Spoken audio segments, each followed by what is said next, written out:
तो दोस्तों आज मैं एक्सप्लेन करने वाला हूँ थाईलैंड की तरफ से आई एक बहुत ही बेहतरीन मूवी को जो कि नेटफ्लिक्स के ऊपर अभी आई है। सच्ची घटना पर आधारित है तो इस चीज को याद रखना। इस मूवी का नाम है डेथ विस्परर यानी कि टी ऑड। और ये जो मूवी है वो सेम नाम की नोवेल से अडेप्टेड है। मूवी बहुत बढ़िया है, कोई शिकायत नहीं है मूवी से। नेटफ्लिक्स के ऊपर आप जाकर देख भी सकते हैं। लेकिन इस मूवी के अंदर जो नाम है ना कैरेक्टर्स के, वो बहुत ही खतरनाक है, मतलब याद नहीं रहते इजीली। तो आपको मैं जो भी बताऊंगा, जो कहूंगा, उसको ध्यान से सुनना। स्टार्टिंग में मैंने कैरेक्टर्स के नाम बताए हैं आपको, तो आपको उन्हें ध्यान से देखना पड़ेगा, सुनना पड़ेगा, समझना पड़ेगा, तभी आप इस मूवी को एक्सप्लेनेशन को आगे देख पाओगे। ऐसा नहीं है कि यहाँ पर खाली आपको एक्सप्लेनेशन में दिक्कत होगी, अगर आपने नाम ठीक से नहीं समझे आप मूवी भी नहीं देख पाओगे। मूवी के अंदर भी आपको देखने में दिक्कत आएगी, तो यहाँ पर इसे ध्यान से सुन लेना। थोड़ा सा पेशेंस के साथ सुनेंगे तो आपको सब समझ में आएगा। तो चलिए अब बिना किसी देरी के चलते हैं सीधा वीडियो की तरफ।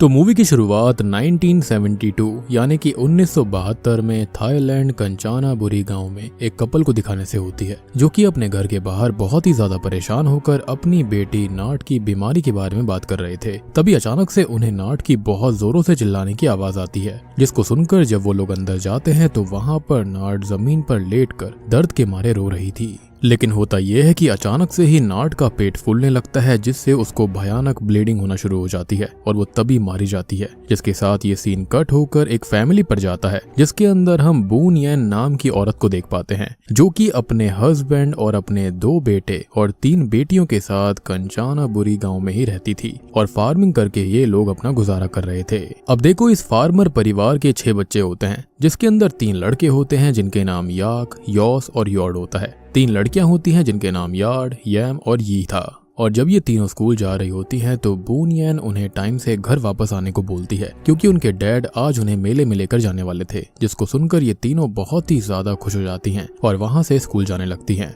अब स्कूल के रास्ते पर हम यी को देख पाते हैं, जो कि अब बस एक बैम्बू ट्री को घूरे जा रही थी, जिस पर यार्ड और यम उससे क्वेश्चन करने लगती हैं, तो यी इसका कोई भी जवाब नहीं देती और वहां से स्कूल भाग जाती है। फिर लंच टाइम में हम देख पाते हैं कि जब यार्ड और यम यी की क्लास में गए थे, तब यी ने अपने डेस्क पर कुछ स्केच को लाकर रखा हुआ था, जो कि किसी नार्ड नाम की लड़की ने बनाए थे, जो कि किसी डरावनी औरत के थे जो कि स्माइल कर रही थी। और इसका मतलब साफ था कि स्टार्टिंग में जो लड़की यानी कि नाट दिखाई गई थी वो भी इसी स्कूल में पढ़ा करती थी। पर अभी ये दोनों इस बात पर इतना ध्यान नहीं देती और छुट्टी के टाइम पर वो वापस से साथ में घर जाने लगते हैं, जहाँ पर रास्ते में अब उन तीनों को ही उसी पेड़ के पास एक बूढ़ी औरत दिखाई पड़ती है, जो कि उन्हें बहुत ही अजीब तरह से क्रीपी वे में स्माइल करती हुई दिखाई देती है, जिसको देखकर ये तीनों ही डरकर भागने लगते हैं। तभी उनके सामने उनका भाई यॉर्ड आ जाता है, जो कि खुद भी उन्हें डराने के लिए वहां पर खड़ा हुआ था। पर जब वो अपनी बहनों की ऐसी हालत देखता है तो वो उनको सेफली घर लेकर जाता है। अब रात में हम मेले में पूरे परिवार को देख पाते हैं, जो कि मेले में जाकर बहुत ही ज्यादा एंजॉय कर रहे थे। और वहां पर उन लोगों की बातों से हम जान पाते हैं कि उन लोगों का बड़ा भाई यानी कि जिसका नाम याक है, वो अभी भी काम करने के लिए बाहर गया हुआ था और अब साथ साथ में टाइम बिताते हुए वो उसको बहुत ही ज्यादा मिस कर रहे थे। तभी मैंने यहाँ पर अभी खाली 5 बच्चों के बारे में ही आपको बताया। इनका छठा बेटा, सबसे बड़ा बेटा जो था वो बाहर था। खैर तभी हम यी को देख पाते हैं, जो कि अचानक से झूले के नीचे उसी डरावनी औरत को नोटिस करती है, जो कि अभी भी उसको देखकर स्माइल कर रही थी, जिसको देखकर यी बहुत ही ज्यादा डर जाती है और सबको उस औरत के बारे में बताने लगती है, जिस पर कोई भी उस पर यकीन नहीं कर रहा होता। लेकिन यम और यार्ड ने भी उस औरत को झूले के नीचे नोटिस किया था, इसलिए अब रात में वो दोनों उस बारे में ही बातें करने लगते हैं। अब अगले दिन हम याक को देख पाते हैं, जो कि अपने परिवार से मिलने के लिए वापस आ गया था, जिसको देखकर सभी बहुत ही ज्यादा खुश थे। लेकिन तभी रात में जब सभी खाना खा रहे होते हैं, तब वहां पर हम याक की बातों से ये जान पाते हैं कि असल में उसकी अपने पिता हैंग से ज्यादा नहीं बनती, क्योंकि वो बहुत ही ज्यादा स्ट्रिक्ट थे, साथ ही साथ बात बात पर अपनी मनमानी किया करते थे। और अभी भी सेम चीज होती है और याक और हैंग के बीच बहस हो जाती है। अब रात में हम नोटिस करते हैं कि यार्ड और यम अपने रूम में सो रही थी, कि तभी यम को ये लगता है कि जैसे कोई रूम में आया हो, लेकिन उसके चेक करने पर वहां कोई नहीं था। लेकिन तभी हम उसके पीछे एक बहुत ही डरावने भूत को देख पाते हैं, जिसका चेहरा पूरी तरह से बिगड़ा हुआ था। अब उसके थोड़ी देर के बाद में यार्ड की आंख खुलती है, जो कि यम को बाहर जाते हुए देख रही थी। फिर जब वो उसका पीछा करती हुई बाहर जाती है तो नोटिस करती है कि यम अजीब ढंग से किचन में बैठ रखी है और कुछ घूरे जा रही है। अब ये देखकर यार्ड इतनी रात में वहां आने का उससे रीजन पूछने लगती है, लेकिन तभी अचानक से वहां का रेडियो खुद पे खुद चालू हो गया था, जिसे यार्ड बंद तो कर देती है, लेकिन जैसे ही वो पलटती है वैसे ही एकदम यम उसके सामने खड़ी हुई थी, जिसको देखकर यार्ड बहुत ही ज्यादा डर जाती है।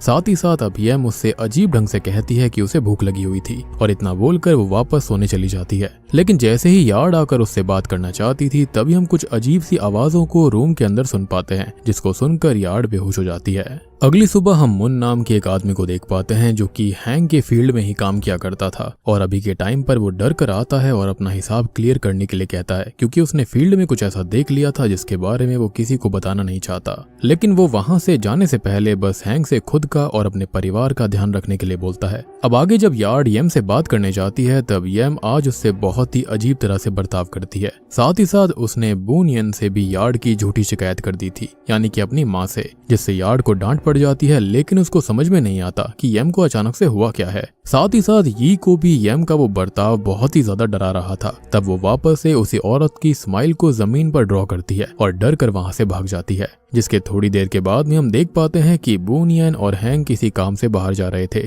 तब वो याक से सबका ध्यान रखने के लिए बोलते हैं और निकल जाते हैं। अब क्योंकि फिलहाल के टाइम पर सबको ये लग रहा था कि येम की बस तबीयत खराब है, इसलिए यॉस एक डॉक्टर को बुलाता है। लेकिन उसके हिसाब से भी येम बिल्कुल सही थी, फिजिकली उसे कोई भी प्रॉब्लम नहीं होती, पर किसी को भी उसका बर्ताव सही नहीं लग रहा था। इसलिए अब यार्ड याक को रात में आ रहे उस अजीब से साउंड के बारे में बता देती है, जिस पर याक कुछ सोचने लगता है। और तभी रात में हम नोटिस करते हैं कि याक यार्ड से बातें करते हुए बोलता है कि आखिरी नाइट उसने भी सेम आवाज सुनी थी, पर फिलहाल वो यार्ड को जाकर सोने के लिए कहता है। मगर आज रात में भी येम वापस से उठकर कहीं जाने लगती है और जब यार्ड उसका पीछा करने की कोशिश करती है तब वो आवाज वापस से आती है। तब यार्ड अपने हाथ पर जोरों से काटती है ताकि उसे नींद ना आए, वो बेहोश ना हो जाए। जिसके बाद वो सीधा याक के रूम में जाती है, लेकिन वहाँ पर कोई नहीं था और बाहर से गोलियां चलने की आवाजें आ रही थी, जिसको सुनकर यार्ड भागती हुई यी के रूम में जाती है और उसे एक क्लोजेट में छुपा देती है। अब जब वो बाहर जाती है तो वहाँ पर याक मौजूद था, जिसे बार बार एक अजीब औरत की परछाई अपने आसपास दिखाई दे रही थी और इसलिए वो उसको शूट करने की कोशिश कर रहा था। अब तभी वहाँ पर उसके दोनों और भाई यॉस और यॉर्ड भी आ जाते हैं, जो कि येम को ढूंढने की कोशिश कर रहे थे, क्योंकि येम चलते हुए उनकी आंखों के आगे से ही ओझल हो गई थी। इसलिए याक अब यार्ड को अंदर भेज देता है और खुद यॉर्ड और यॉस के साथ जंगल में चला जाता है। अब जंगल के अंदर भी वही औरत उन्हें काफी परेशान कर रही थी, लेकिन याक उसको काफी कोशिश करने के बावजूद भी शूट नहीं कर पाता। पर क्योंकि अभी के टाइम पर उन्हें यह मिल गई थी, इसलिए वो वापस आ जाते हैं, जहाँ पर अब सब परेशान थे क्योंकि किसी को समझ में नहीं आ रहा था कि उनके साथ हुआ क्या था। तब तक याक ये बताता है कि असल में वो यॉर्ड और यॉस के साथ ड्रिंक कर रहा था, पर जैसे ही वो बाहर गया तभी उसने येम को कहीं जाते हुए देखा और जब उसने उसका पीछा करा तो उसे वही स्पिरिट परेशान करने लग गई थी, जिसको देखकर उसने तुरंत ही यॉस और यॉर्ड को जगाया और येम को ढूंढने निकल गया। तभी उन्हें वापस से ये लगने लगता है कि जैसे वहाँ पर कोई हो, लेकिन जब वो चेक करने जाते हैं तो वहाँ पर कोई भी नहीं होता, जिससे सब समझ गए थे कि उनका दिमाग अब इस हादसे के बारे में बहुत ही ज्यादा सोच रहा है। लेकिन मैं कहूँ तो भैया उनके पीछे कोई भयानक स्पिरिट लग चुकी थी, जिसके बाद में सभी सोने चले जाते हैं। अब क्योंकि उनके माँ बाप अगले दिन वापस आ गए थे तो यार्ड चाहती थी कि वो उनको सब कुछ बता दे, लेकिन याक ये जानता था कि कोई भी उसकी बात पर भरोसा नहीं करेगा, इसलिए वो यार्ड को कुछ भी बताने से मना कर देता है। अब जब यार्ड येम से मिलती है तो येम उसके साथ घर के काम में हेल्प करना चाहती थी, मगर यार्ड अभी उसे आराम करने के लिए बोलकर खुद बूनियन के साथ काम करने लगती है। लेकिन तभी हम उसी बूढ़ी औरत को देखते हैं जो कि अभी येम के रूम में विंडो से आ गई थी। तब वो येम के ऊपर हमला करती हुई उसके एक दांत को तोड़कर अजीब तरह से खा लेती है, जिस पर येम जोर जोर से चिल्ला रही थी। तब उसकी माँ और यार्ड रूम में आते हैं, जो कि उस औरत को येम के ऊपर से हटाकर येम को संभालने लगते हैं, पर अब मौका पाते ही वो औरत वहाँ से भाग जाती है। अब वहाँ पर ये लोग एक आदमी को बुलाते हैं जिसका नाम सार्जेंट पेफन था, जो कि जैसे ही येम की हालत के बारे में जानता है वो तुरंत ही उससे बात करने की कोशिश करता है, लेकिन येम उसके ऊपर कुछ थूक देती है, जिसके साथ ही वो उससे ये बोलती है कि वो वहाँ से चला जाए और अगर वो वहाँ से नहीं गया तो येम उसे कच्चा खा लेगी। जिसको सुनने के बाद पेफन समझ गया था कि येम को किसी एंटिटी ने पजेस करा हुआ है और ये वही एंटिटी थी जो कि शुरुआत में नाट को पजेस करना चाहती थी, जिसको उसने खत्म किया था। तब वो उस तरह की एंटिटी के बारे में सबको बताता है कि वो पुरानी बुरी आत्माएं होती हैं और मरने के बाद भी होस्ट को ढूंढते हुए काले जादू की प्रैक्टिस करती रहती हैं, और ऐसा वो इसलिए करती हैं ताकि वो हमेशा इंसानों की दुनिया में रहकर आम जिंदगी जी पाएं। साथ ही साथ पेफन को नाट के घर के बारे में पता चल गया था और क्योंकि नाट के पेरेंट्स अब वहां से जा चुके थे, इसलिए वो औरत वही हो सकती थी। इसलिए अब सभी तुरंत ही नाट के घर में जाते हैं, जहाँ पर वो औरत येम के दांत की मदद से काला जादू कर रही होती है। साथ ही साथ वो दिखने में बहुत ही ज्यादा खतरनाक थी। तब याक उसकी बकेट पर लात मारता है, जिससे गुस्सा होकर वो औरत हंसते हुए वहाँ पर ही एक बैम्बू में अपना सर मारकर खुद को खत्म कर लेती है, जो सच में बहुत ही ज्यादा डिस्टर्बिंग सीन था। अब जब ये लोग अपने घर में वापस जा रहे होते हैं तब पेफन से बात करके याक को पता चलता है कि वो औरत असल में एक रिचुअल कर रही थी और इसलिए वो यम का टूथ लेकर आई थी ताकि वो यम को उस एंटिटी का अगला वेसल बना पाए, क्योंकि अभी वो खुद काफी बूढ़ी हो गई थी। जिसको जानने के बाद याक बहुत ही ज्यादा डर जाता है, क्योंकि अगर वो एंटिटी यम के अंदर आ जाती तो असली यम की आत्मा मारी जाती। इसलिए रात में याक, यॉस, यॉर्ड और यार्ड साथ में ही पहरा देने लगते हैं, क्योंकि अगर आगे के 4 घंटे में कुछ नहीं होता तो यम पूरी तरह से सेफ थी।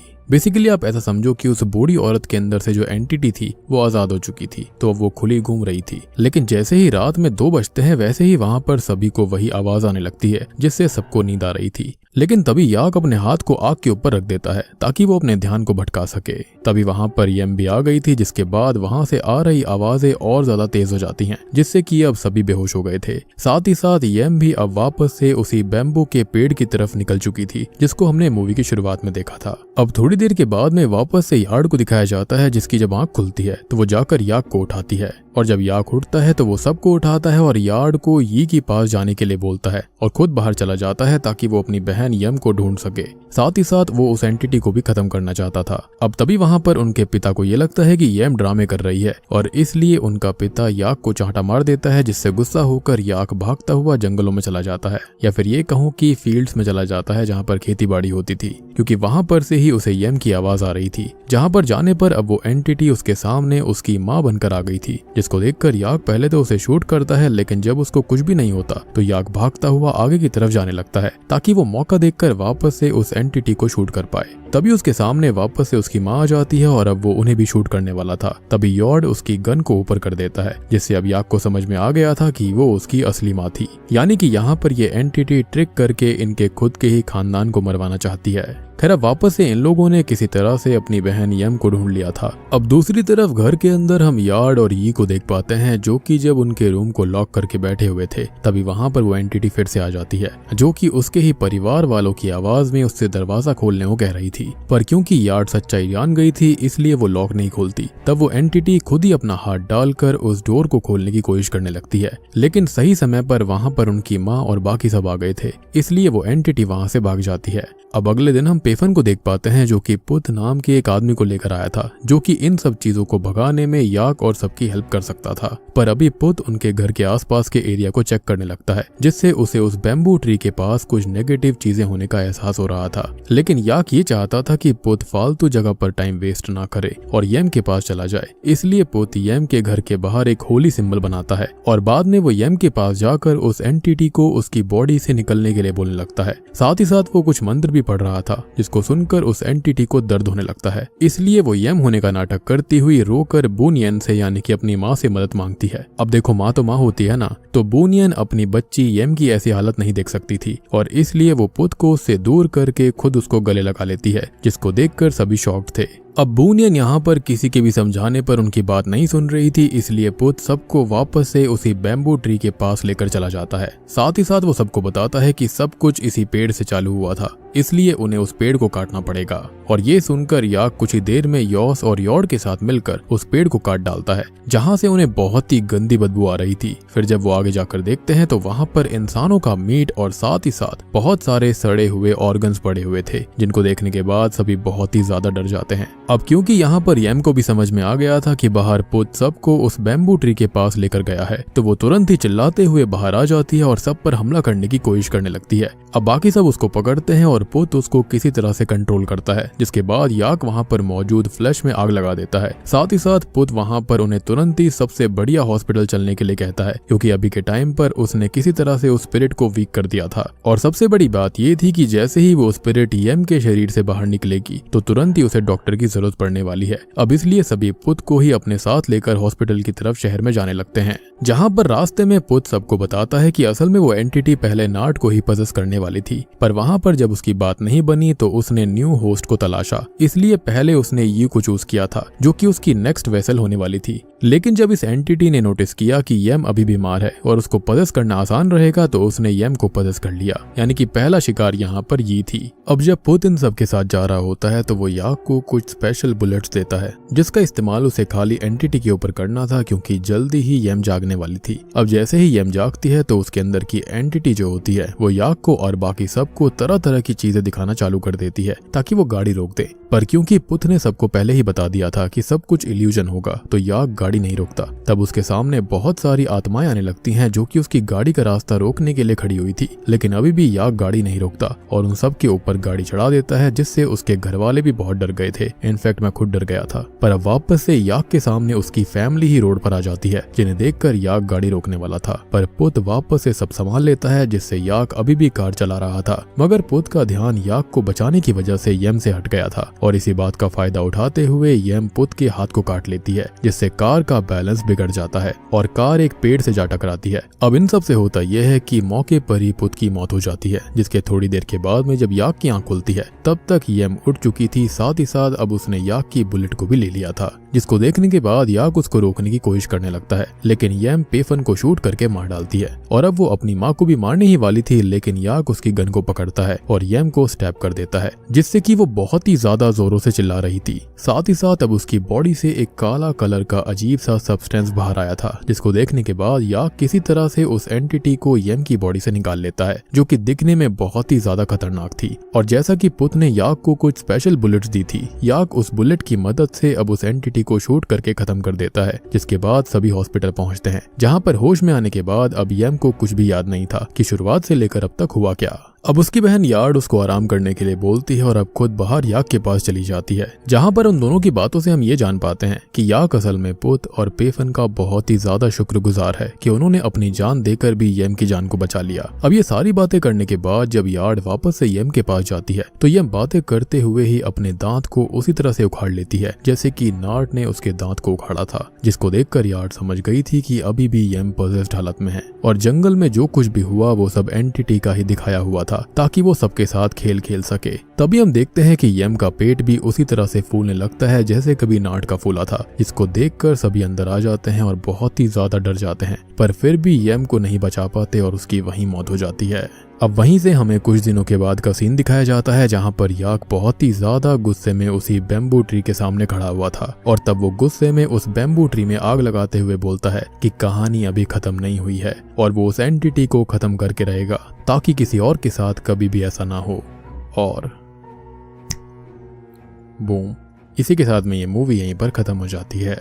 तो दोस्तों ये थी एक थाईलैंड मूवी डेथ विस्परर की कहानी। अब देखो मेरे हिसाब से ना यहाँ पर कहानी तो बहुत अच्छी है, लेकिन जो नाम है ना वो बहुत ही इरिटेटिंग है। ट्रस्ट मी, मुझे वॉइस ओवर करते हुए इतना अजीब लग रहा था ना कि मैं क्या बताऊं। So I can understand your pain as well कि आपको भी सुनने में काफी वियर्ड लगा होगा, लेकिन देखो कहानी बढ़िया है और सबसे बड़ी बात कि असली कहानी पे आधारित है तो बढ़िया तो होनी ही थी, बस नाम का थोड़ा सा इशू था। बाकी मेरे हिसाब से मूवी के अंदर हुआ क्या, तो देखो एक एंटिटी थी जिसने किसी के शरीर को पजस किया हुआ था जो कि वो बुढ़िया थी। अब वो बूढ़ी औरत जो थी ना वो यहाँ पर पहले स्टार्टिंग में नाट के ऊपर मैजिक कर रही थी, लेकिन जब वो पकड़ी गई तो उसने नाट को खत्म कर दिया। उसके बाद उसने चूज किया यहाँ पर यी को, लेकिन जब उसने नोटिस किया कि यम की तबीयत खराब है तो वो आसान होगा पदस करने में, तो वो उसको पदस करना शुरू करने वाली थी। लेकिन जब वो बूढ़ी औरत यानी कि उसके अंदर की एंटिटी पकड़ी गई तो उसने फिर से खुद को खत्म कर लिया ताकि वो इंसानी शरीर से आजाद हो जाए। आजाद होने के बाद वो फिर से यम को पदस करने लगी थी और एंड में उसने ऐसा करने की कोशिश करी, लेकिन अब उसकी आइडेंटिटी खुल गई थी तो उसने यहाँ पर यम को भी खत्म कर दिया।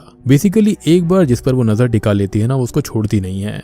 और चिंता मत कीजिए, डेथ विस्परर 2 भी आने वाली है, तो शायद से हमको वहां पर पता चलेगा कि ये बूढ़ी औरत कौन थी और इसके अंदर ये एंटिटी कब से रिसाइड कर रही थी। साथ ही साथ अब याक क्या करने वाला है ये तो हम जानते हैं। वो बहुत ही ज्यादा गुस्सा होकर बैठा है इस एंटिटी से और उसको खत्म करने के लिए अब वो किसी भी हद तक जा सकता था। तो उम्मीद करता हूँ कि आपको कान्हा चांद बुरी की कहानी पसंद आई होगी। पसंद आई है तो रियल स्टोरी के नाम पर लाइक कर देना। चैनल के ऊपर नए हैं तो सब्सक्राइब कर लीजिए। तो मैं आप सबको मिलता हूँ अगली वीडियो के साथ में।